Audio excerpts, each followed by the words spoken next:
Hi, in front of me is VIVO S17 and today I would like to show you how you can select and delete multiple photos at once.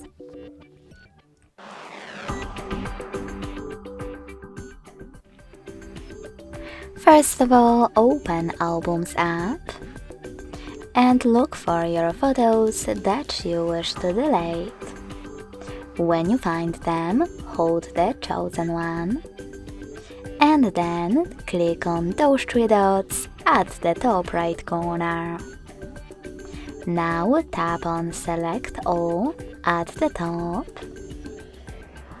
And to exclude some of your pictures that you wish to keep, click on them.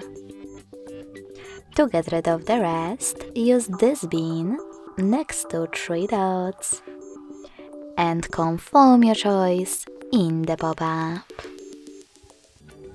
Thanks so much for watching. If you enjoyed this video, don't forget to leave a like, comment and subscribe. Bye!